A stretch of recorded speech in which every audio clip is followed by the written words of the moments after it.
তো hello guys, কেমন আছেন সবাই? তো আমার হাতে দেখতে পাচ্ছেন এখানে 3টি ইলিশ মাছ। তো আমার কাছে আরও 3টি ইলিশ মাছ আছে, মোট 6টি ইলিশ মাছ।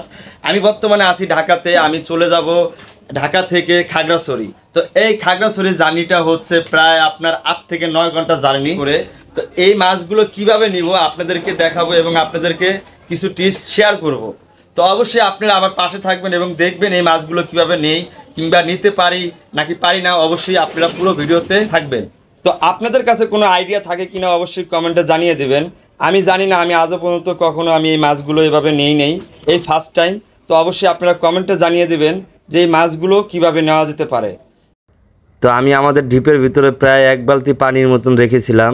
এটা বরফ হইতে পুরোপুরি 24 ঘন্টার মতন লেগেছিল। তো এখন আমাদের এই আস্তা বরফটিকে গুঁড়ো করতে হবে। তো এটাকে গুঁড়ো করার জন্য আমি আতর নিয়েছি এবং গুঁড়ো করতেছি। আপনারা দেখতে পাচ্ছেন ছিটে ছিটে অন্য জায়গায় যাচ্ছে, যার কারণে এই বরফটিকে এখন বস্তার ভিতরে ভরে গুঁড়ো করতে হবে।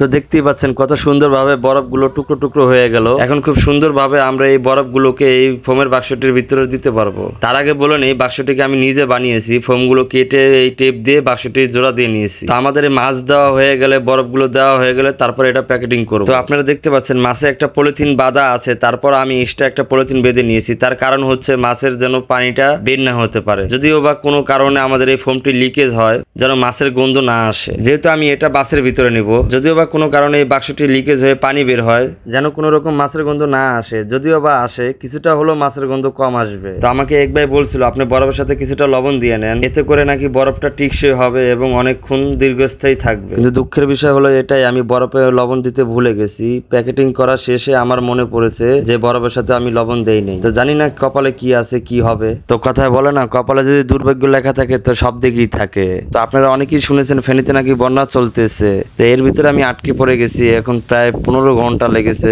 আমারও এর ভিতরে টেনশন হইতেছে, মাছগুলো কি আজও আছে নাকি নাই, গলে গেছে নাকি নষ্ট হয়ে গেছে। তো আমি এটা প্যাকেটিং করছি রাত 8টা বাজে, আর আমাদের ঢাকা থেকে গাড়ি ছাড়ে রাত 10:30টা বাজে। তো আপনারা দেখতে পাচ্ছেন বর্তমানে আমি আছি ফেনীতে, ফেনী লালপুল এলাকাতে। তো এখন প্রায় সকাল 10:30টা বাজে। তো অবশেষে গরু গাড়ির মতন ঠেলতে ঠেলতে আমার প্রায় আসতে বিকাল 5:30টা বেজে গেছে। তো এখন আমার এই বাক্সটি খোলার পালা এবং দেখার পালা এটার ভিতরে কি অবস্থা।